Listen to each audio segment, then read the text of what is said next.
대한민국은 역사상 유례없는 빠른 발전을 통해 전 세계를 놀라게 했습니다. 우리의 모범적인 성공 사례는 많은 개발도상국들에게 귀감이 되며 굉장한 부러움을 사고 있죠. 하지만 동남아 국가들이 우리나라를 바라보는 시선은 그저 부러움과 동경의 감정만 있는 것은 아닙니다. 불과 수십 년 전까지만 해도 자신들보다 못 살던 한국이 이제는 경쟁 상대조차 안 될 정도로 잘 나가버리니 부러우면서도 질투를 하는 마음이 생긴 것이죠. 사실 역사를 더욱 길게 놓고 보자면 한국이 동남아 국가들보다 못 살았던 건 아주 잠깐이며 19세기 전의 역사만 봐도 한국은 동남아 국가들보다 훨씬 잘 사는 나라였습니다. 하지만 동남아 일부 국가들은 질투심에 눈이 멀어 어떻게든 한국을 깎아내리려고 하고 있죠. 물론 모든 동남아인들이 한국의 질투심과 경쟁심을 느끼는 것은 아닙니다. 많은 동남아 사람들이 한국의 성공을 인정하고 배우려고 하는 경우도 많죠. 하지만 베트남의 경우에는 얘기가 조금 다른데요. 이들은 진심으로 한국의 빠른 발전을 단순히 운 때문이라고 생각하며 자신들이 노력만 조금 한다면 금방 한국을 따라잡을 거라고 생각하는 경향이 강합니다. 하지만 한국은 베트남과는 달리 말만 많은 것을 좋아하지 않습니다. 우리는 그저 실력으로 보여줄 뿐이죠. 이와 관련하여 최근 베트남인들이 한국과의 극명한 수준 차이를 느끼고 한국을 이기는 것은 불가능하니 귀화를 하겠다며 아우성을 치고 있다고 합니다. 그렇다면 도대체 무슨 일이 있었던 건지 자세한 내용 살펴보겠습니다. 몇 달 전 베트남 하노이에 지하철이 생겼습니다. 베트남이 지하철을 건설하기까지는 정말 많은 우여곡절이 있었는데요. 중국과의 채무 문제 때문에 지하철 건설 시작부터 처음 운행하는 데까지 무려 10년이나 걸린 것입니다. 지하철을 건설할 돈이 없는 베트남이 지하철 건설 비용의 80%를 중국에 빌려서 무리하게 지하철 건설 사업을 진행하다 보니 많은 대립이 이어졌기 때문인데요. 하지만 어찌어찌 지하철은 완공되게 되었고 하노이 시민들은 베트남의 첫 지하철 운행은 한국을 추월할 신호탄이 될 것이라면서 희망에 찬 모습을 보였습니다. 그러나 현실은 녹록지 않았죠.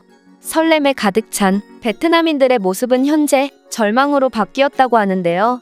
그 이유는 다음과 같습니다.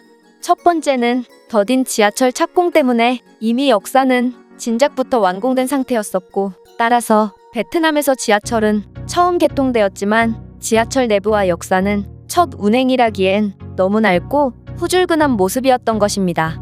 두 번째는 아직은 사량열차에 12개여 14km 구간만 운행하므로 10년을 기다린 것 치고 너무도 실망스럽고 한국의 지하철과 너무 비교된다는 것입니다. 세 번째는 베트남 지하철에서 비상식적인 일이 너무도 많이 발생한다는 것입니다. 물론 세계 어딜 가나 지하철에 이상한 사람 한 명쯤은 늘 있기 마련입니다. 하지만 적어도 그런 사람들은 곧 영무원회에 쫓겨나거나 시민들에 의해 제지당하곤 하죠.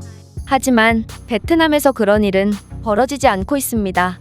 얼마 전에는 우통을 벗은 남성들이 지하철에 타서 종점에 이르기까지 자신들의 제품을 홍보한 적도 있었고, 그 외에도 고성방가를 하는 사람이나 길거리 음악가들이 지하철에 탑승해 문제를 일으키는 경우가 계속되고 있다고 합니다. 네 번째는 하노이시 외의 지하철이 건설될 기미가 보이지 않고 있다는 것입니다.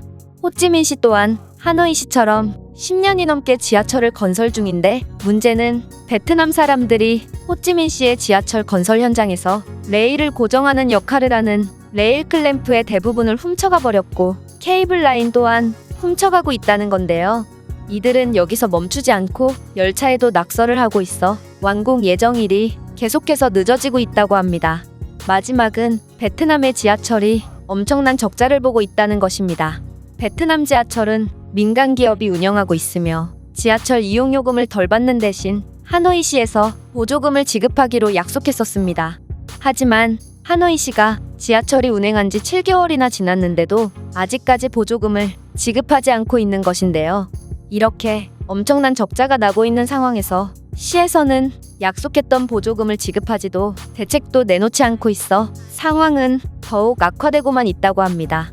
따라서 이렇게 베트남이 야심차게 내놓은 지하철 사업이 큰 위기를 맞고 있으니 드디어 한국을 따라잡나 싶었던 베트남인들이 큰 좌절감을 느낄 수밖에 없었던 것이죠.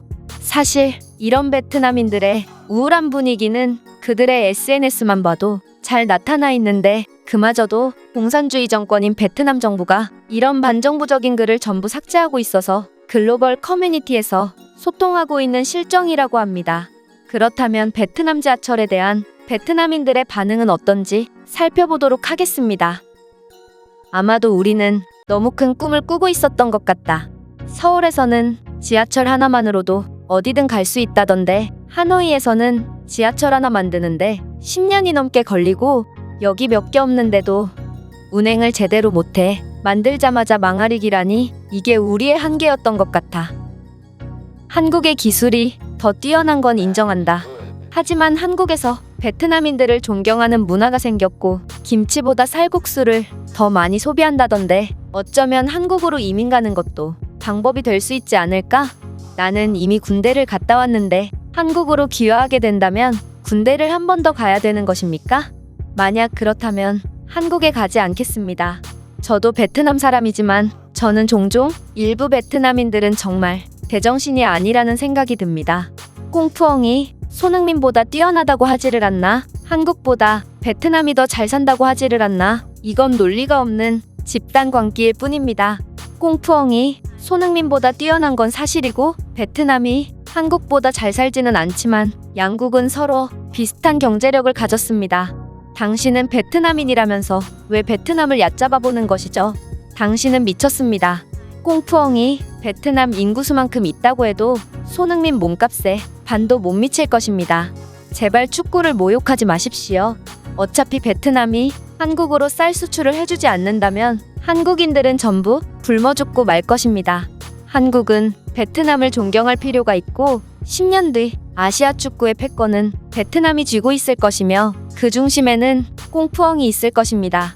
지하철이 계속 적자가 나고 있는데 중국의 돈은 어떻게 갚을 거죠? 지금이라도 늦지 않았으니 한국에 사과하고 그들의 도움을 빌려봅시다. 이건 정말 심각한 문제예요. 저는 한국인들이 가장 좋아하는 국가가 베트남이라고 들었습니다.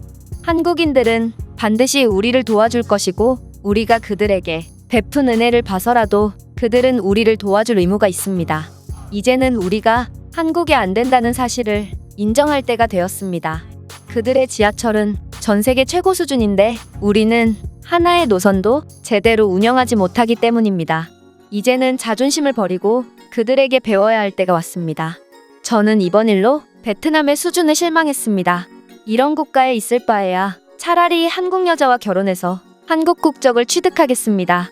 솔직히 베트남 여자보다 한국 여자가 훨씬 예쁩니다. 그들 또한 가정적이고 힘도 센 베트남 남자들을 좋아할 거라고 생각해요. 또한 우리는 그들에게 베트남어도 가르쳐 줄 수 있죠. 제가 준비한 내용은 여기까지입니다. 끝까지 시청해주셔서 진심으로 감사드리며 여러분들의 구독과 좋아요는 영상 제작에 큰 힘이 됩니다. 이상 세모튜브였습니다.